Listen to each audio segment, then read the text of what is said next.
honestly, I fall asleep thinking about funding for the association and funding for the industry. My name is Merrill Dubrow, CEO of Mark Research. I'm a 35-year veteran of the research and insights community and the host of our podcast, On the Mark. On the Mark is focusing on executives and thought leaders in the world sharing their insights, strategies, and personal experiences. I promise this podcast will be filled with tough, pointed questions with real, insightful, and emotional answers. Today's guest is my good friend, Melanie Courtright, CEO of the Insights Association. Melanie, welcome back. Thank you, Merrill. How much has changed since we last spoke? Thank you very much for having me back. It's funny. That's actually what I want to start with. I pride myself, Mel, on being unscripted, unrehearsed, and frankly, uncensored. And I can't tell you, my head this morning is spinning because there's so much I want to discuss and no idea where I should start. But let's start with what you just said, which is, look, do you know what 192 represents? Days since my last podcast with you? Well, it's probably 192 days since you started your job. And we did the podcast like day 3 or 4. And you had this elaborate plan and you were doing all of these wonderful things. And then bam, 45 days later or so, the pandemic hit and probably had to pivot every single one of your goals. So I guess let's start with that. How has it been with starting a new job and then all of a sudden getting whacked and things getting upside down a little bit? It's been exciting and learning and crazy and hard and the hardest thing I've ever done for sure. But also the most gratifying opportunity to give back I've ever had. Yep. I saw a meme this morning called the Corona coaster. It feels a bit like a roller coaster with everything that's happened. We did have a really strong plan. And if you ask me now, you're right, we've had to modify every single plan and goal and target that we had in place. And so, we're doing that. We're being super agile and, we still have the one main goal, which is to create a very strong emotional connection to the membership that we serve. And so that's our guiding light. But every target, goal, and proposal that sat underneath that has had to be modified. That's great. One of the things, obviously, that you've actually put in a number of things that I think have really pushed the industry forward, really put, in some ways, the Insights Association on a different level of a pedestal. And I've been really impressed with what's going on. Obviously, the town halls, something that you're doing, something that you're frankly ridiculously good at. Can you talk about that and the connection you have to the members and your prospects who have been listening to that? Yeah, so I love the town halls. The concept of these is to give back to the community a bunch of information that they need and help them navigate this changing world.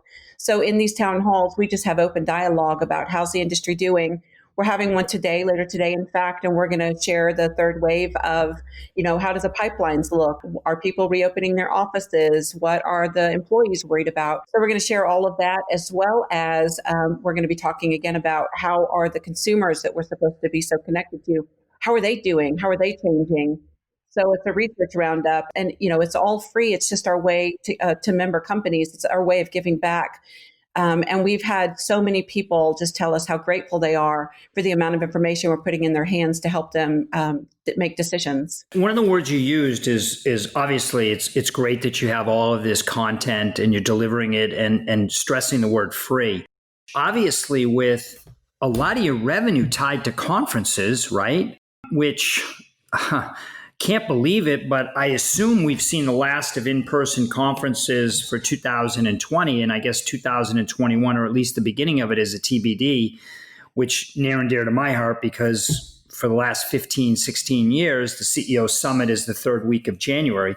How have you made that up? I mean, I know you're trying to deliver so much back, but you're trying to make sure that the association has fiscal responsibility here to it as well. Yeah, well, the truth is we haven't made most of it back. When, we have 2 real legs and sort of a half a leg of revenue of funding.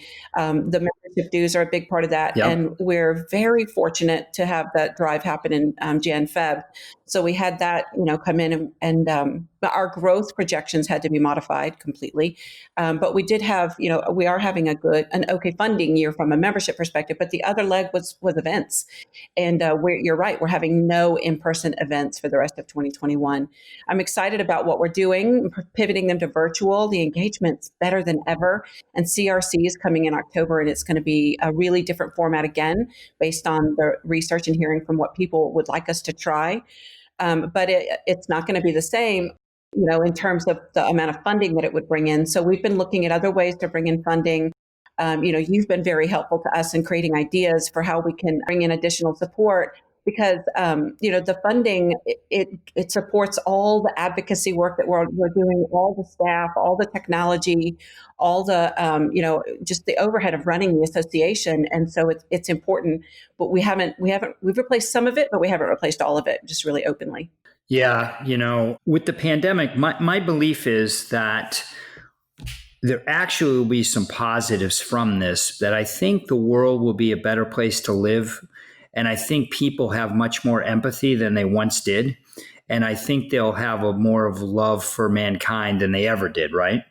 One of the things I think is an opportunity, and I'd be curious, you and I really haven't touched upon this, and I know we talk pretty regularly, is, it seems to me, if I put a stake in the ground and I said, hey, Mel, there's just too many associations in the insights community, in the insights industry. We can't support them all. There's got to be some efficiency savings if we brought them closer together. And it seems like to me, with a lot of the associations probably struggling, are you thinking and you toying and you having discussions, anything you could talk about, or getting closer and working with some of the other associations in the industry? Well, I can say for sure that we are developing a really nice cross-association partnership that hasn't really existed before. The QRCA here in the U.S., we've just signed an agreement to have our chapters work together. And we're also beginning to work very closely on our new diversity and inclusion work. And then we have a really beautiful relationship developing with the MRS out of the UK and the Research Society out of Australia to make sure that our programs and offerings are all aligned and to support each other's members. We're working more closely with WIRE than we ever have before. We're going to be working with ARF and trying to help support their WIDE program. We are working closer with associations than we ever have before. And I see that continuing and building momentum so that we're not competing as much as cooperating and collaborating. And we have one voice on really important topics. That's great. That is fantastic to hear. I mean, on behalf of all the members of all the associations, you know what? Kudos to all of the associations for getting closer and working together. You mentioned diversity inclusion, and obviously that is so important, so critical, and on everybody's mind today. Can you comment and talk a little bit about that, of what the association's doing? Yeah, thank you. So we had our first kickoff meeting of a new diversity and inclusion task force. We'll be announcing the members of that in just a couple of weeks. And I think everyone will be really excited about the people on this committee. They include leaders from places like BET and Accenture and L'Oreal. It's a great committee. And when we spoke, the goals of this group were to change people's minds about racism and inclusion and to define the narrative, to impact our hiring and recruiting culture, to create an enduring atmosphere of listening, and to remove some of the inherent bias that exists within our own industry because of lack of diversity and inclusion. And so those are big, lofty goals.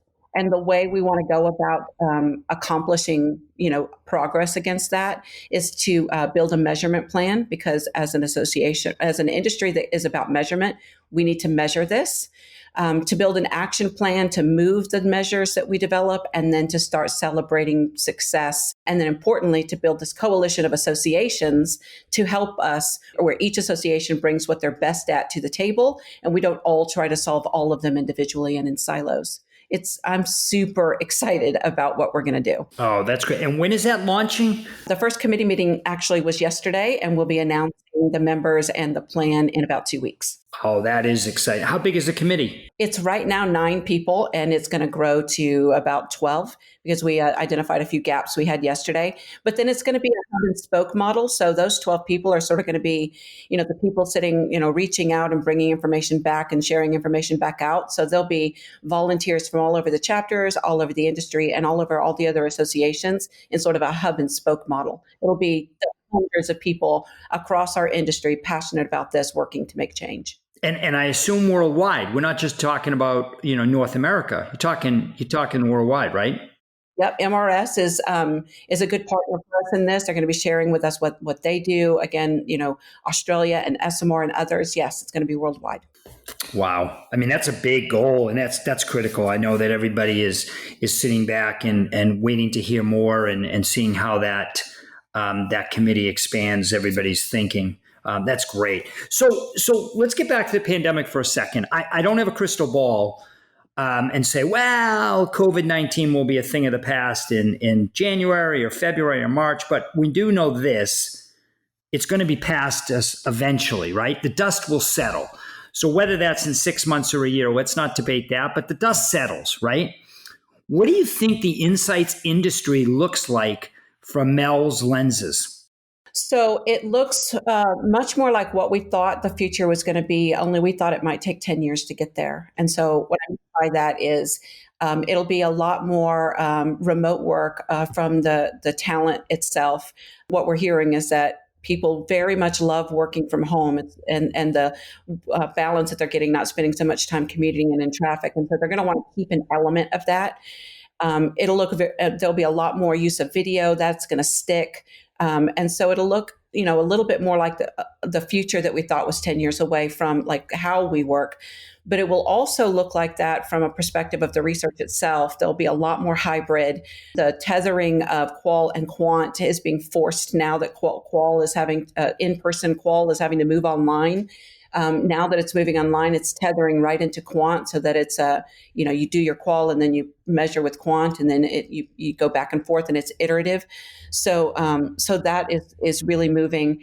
And what I hope is that this empathy that we're developing as humans is going to also bleed into our work as researchers. And that will stick. And, you said it earlier, we're going to have a lot more empathy for people. And we're going to, having walked in these shoes together, it's going to affect how we interact with people, not only in our daily lives, but in our research world. So those are my 3 big things. How we work changes, the tethering of qual quant and making sure everything is hybrid will be a permanent change. And the empathy will be at least a long-term change, if not a permanent change. And I think that's great. I think that's really, really true. And I think that's pretty insightful. So what you're saying is we knew the industry was going to get to this place eventually, and the pandemic probably pushed things forward 8 or 10 years. I hate to say, was the pandemic a good thing, but is that actually going to be a good thing once we're past it? I think so, as long as a couple things, as long as we work really quickly once this is all done to rebuild the industry, we don't lose size. And as long as we keep thinking fit for purpose, I'm not saying in any sense of the word that in-person interviews is not important. We're going to need that to come back. We're going to need in-person qual. We're going to need, in-home interviews still. But we need the tethering to stay in place, and we need to be able to think hybrid and iterative. And so if we can take the good, but not lose some good in the process, and I think it'll be a good thing in the end. We just have to not lose anything good in the process. That's great. So let's get to a lot of the companies and a lot of the industry contacts that you and I both have. They're really struggling. In some ways, even for survival at this point. Obviously, the PPP money that anybody got in the first wave it ended in June. What advice or words of wisdom do you have for those companies, Mel, that are really struggling for survival here? The first thing is, the PPP loans.